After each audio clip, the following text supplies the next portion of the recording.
सामने आ रही है। आरएएस भर्ती परीक्षा 2018 का परीक्षा परिणाम जारी कर दिया गया है। आरपीएससी अध्यक्ष भूपेंद्र यादव ने परीक्षा परिणाम पर हस्ताक्षर किए हैं।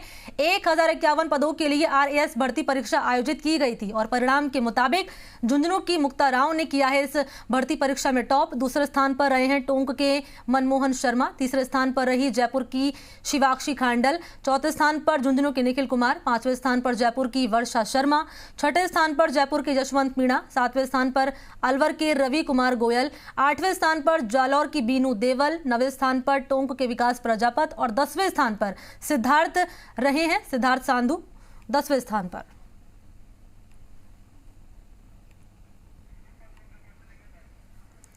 और इसी खबर पर हमारे सहयोगी मेरे साथ दीपक गोयल लाइव जुड़ चुके हैं इस वक्त। तीसरे स्थान पर जयपुर की शिवाक्षी खांडल के साथ इस वक्त दीपक गोयल मौजूद है। दीपक, बातचीत कीजिए, जानिए उनसे कैसा लग रहा है अभी और सफलता का श्रेय किसे देना चाहेंगी शिवाक्षी खांडल? बिल्कुल, देखिए शिवाक्षी की कहानी कुछ अलग है। 2 महीने पहले दुखों का पहाड़ उनके घर पर आया और उनके जो पिता है उनका साया है उनसे छिन गया, यानी कि अप्रैल में उनके पिता का है वो देहांत हो गया। लेकिन उन्होंने अपना कह सकते हैं कि जो उनके पिता का सपना था कि वो एक आरएएस अधिकारी बने और उस सपने को साकार करने के लिए उन्होंने कड़ी मेहनत की।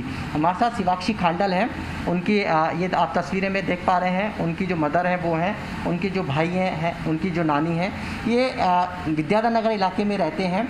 और देखिए फर्स्ट अटैम्प्ट है और 3rd रैंक उन्होंने बनी है। बड़ी एक कह सकते हैं कि कठिनाइयाँ बड़ी उनको थी, दुखों का पहाड़ था।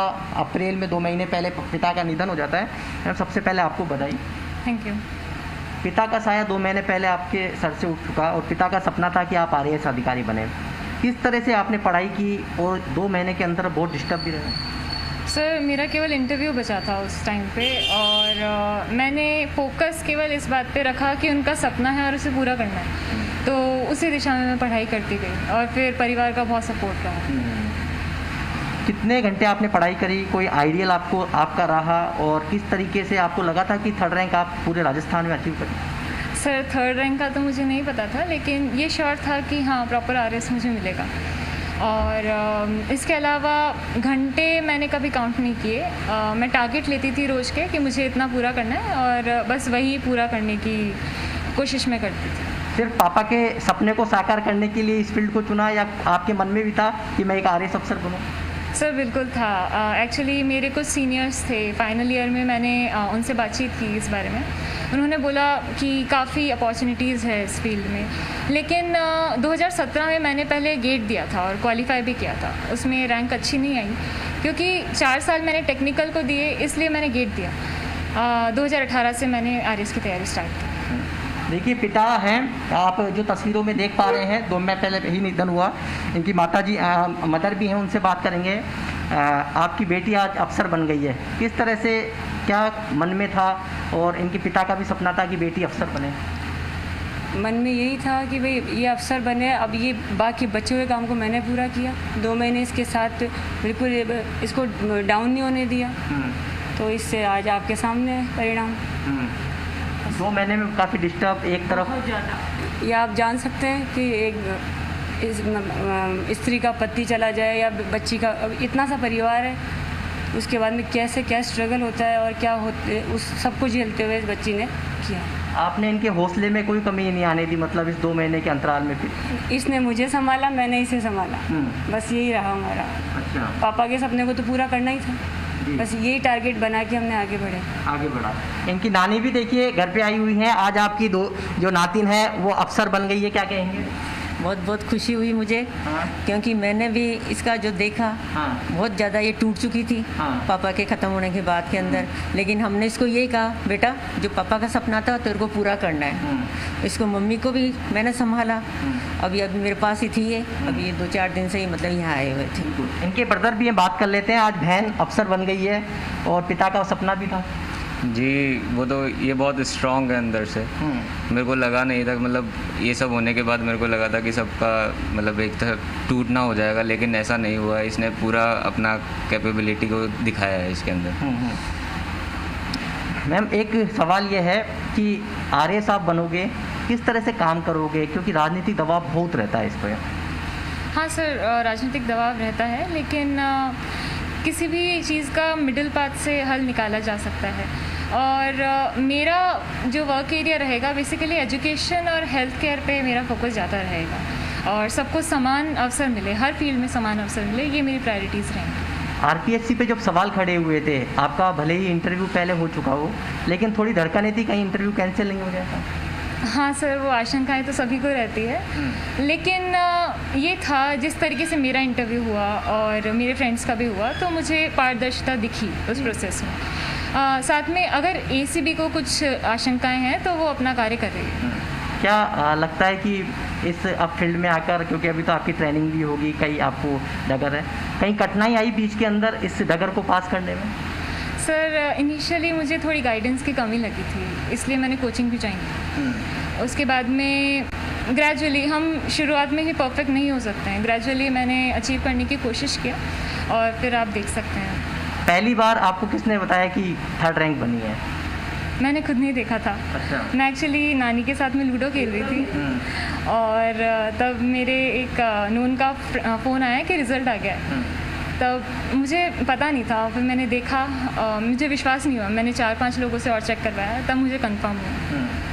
कई लोग 3 से 4 अटैम्प्ट में भी क्लियर नहीं हो पाते हैं, आपने फर्स्ट अटैम्प्ट में 3rd रैंक हासिल की है, बड़ा अचीव किया है।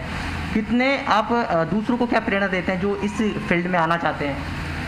सर, अगर हम फोकस्ड रहेंगे, डिस्ट्रैक्ट ना हो के फोकस्ड रहेंगे, सोशल मीडिया को जुडिशली यूज़ करेंगे, तो हमें सफल होने से कोई नहीं रोक सकता। तो अब क्या यूपीएससी में भी था आपका मन कि यूपीएससी भी फाइट करना है? सर, हाँ, मुझे काफ़ी लोगों ने सजेस्ट भी किया अभी, लेकिन अभी तक मेरा कोई प्लान नहीं है इस रिगार्ड में। तो मतलब राजस्थान के अंदर रहकर ही राजस्थान के जनता की सेवा करेंगे? हाँ सर। तो आपकी एजुकेशन क्या रही है, क्या सब्जेक्ट आपका रहा था, और इसमें कितनी कब से तैयारी कर रही थी? सर, मैंने बीटेक किया है government women engineering college Ajmer से, और सर मैं वहाँ भी टॉपर थी। फिर वहाँ से यहाँ स्विच करना मेरे लिए थोड़ा मुश्किल था, इसलिए मैंने कोचिंग ज्वाइन की। कोचिंग ट्राई किया? हाँ। तो क्या टॉपर हमेशा 10th 12th में किस तरह की आपकी रैंक रही? 10th में मेरी 9.6 CGPA थी, जो मेरिट मानी जाती है। 12th में मुझे 84% मिला। उसके बाद में बीटेक में 83% के लगभग मेरा एग्रीगेट रहा था। भाई को भी मोटिवेट करती हैं? बिल्कुल करती हूँ मैं मोटिवेट। करते हैं भाई को? जी। और किस किस को श्रेय देना चाहेंगे परिवार के अंदर कि सबने इतना सहयोग किया इस दुख के बाद? परिवार में मेरा भाई, मेरी मम्मी, इसके अलावा जो बुजुर्ग हैं, मेरी दादी भी फरवरी में एक्सपायर हो गई थी, और मेरे नाना नानी ने मेरा बहुत सपोर्ट किया है अभी। साथ में मेरे फ्रेंड्स, उनका भी बहुत रोल रहा है मुझे, जब भी मैं गिरती हूँ संभालने के लिए, उनका भी काफ़ी रोल रहा है। आपकी नानी ने कहा कि वो टूट चुकी थी, लेकिन वो संभल बिल्कुल खड़ी रही, वो बिल्कुल। हाँ सर, उस समय ऐसी सिचुएशन हो गई थी। आप भी जानते हैं कि दुख में साथ देने वाले बहुत कम होते हैं, तो सेम सिचुएशन हमारे साथ भी हुई, लेकिन हाँ, वो टाइम निकल गया। पिता के निधन के बाद लगा था कि क्या आप इंटरव्यू देंगे, बिल्कुल मन बना लिया था? सर, जिस दिन उनकी डेथ हुई थी, उसी दिन मैंने सोचा था कि हाँ, ऑफिसर बनना ही है अब, और इसमें अब टूटना नहीं है। लेकिन हाँ, धीरे धीरे दुख भी होता है, और कमी तो हमेशा महसूस होती ही है। आपने माँ को भी संभाला, माँ ने आपको संभाला, जैसा आपकी मदर बोल रही हैं। जी जी, बिल्कुल। तो क्या समाज सेवा में किस तरीके से करेंगी, लोगों की सेवा किस तरह से करेंगी? क्योंकि कहा जाता है कि पॉलिटिकल दबाव आता है तो आप वो नहीं कर पाते जो करना होता है। सर, मैं ये कोशिश करूँगी कि मेरे ऑफिस में या मेरे एरिया में, मैं जहाँ तक मेरी रीच है वहाँ तक अगर किसी को कोई प्रॉब्लम है, समस्या है, तो मैं उसको सॉल्व कर सकूँ, एक ट्रांसपेरेंट मैनर में सॉल्व कर सकूँ, और मेरे डिपार्टमेंट में या मेरे ऑफिस में कोई करप्शन ना हो। करप्शन ना हो मतलब जीरो टॉलरेंस हो? ज़ीरो टॉलरेंस तो पॉसिबल नहीं है, लेकिन मिनिमाइज हो। तो क्या लगता है कि समस्याओं का अंतिम पड़ाव माना जाता है अधिकारी जब टेबल पे उसकी कुर्सी पे लिखा होता है? तो क्या वास्तव में आप मानते हो कहीं आपको सरकारी दफ्तरों के कभी चक्कर काटने पड़े? हाँ सर, अभी रिसेंटली डेथ सर्टिफिकेट बनवाया था, तो हाँ सर, अभी जनता को हम देखें तो एक ट्रस्ट होता है इस इंस्टीट्यूशन के लिए जनता के अंदर, तो मैं मानती हूँ हाँ, अधिकारियों के लिए एक ट्रस्ट होता है जनता में, और वो उसी उनको देखते हैं, उसी वे में उनको देखते हैं। कितनी दिक्कत आई थी बस डेथ सर्टिफिकेट बनवाने में फादर को? दिक्कत तो नहीं आई, लेकिन वो थोड़ा सा डिले हुआ था क्योंकि उस समय लॉकडाउन चल रहा था। यही हुआ बस। तो मतलब कि पूरे परिवार को श्रेय देना चाहते हैं, भाई को क्या कहेंगे कि आरएस बने या यूपीएससी फाइट करें? तो ये इसकी मर्जी है, मैं कोई प्रेशर नहीं बनाना चाहूँगी। प्रेशर नहीं बनाना चाहते। आप क्या बहन से प्रेरित होकर कुछ इसी डगर पे जाएंगे? बिल्कुल प्रेरित तो मैं हुआ हूँ, जिस तरीके से इसने परफॉर्म किया है, इसकी ज़िंदगी में इसने बहुत अच्छी तरह परफॉर्म किया, लेकिन मेरा इंटरेस्ट नहीं है इन चीज़ों में। मैं प्राइवेट इंस्टीट्यूशन में ज़्यादा प्रेफर करता हूँ इसलिए।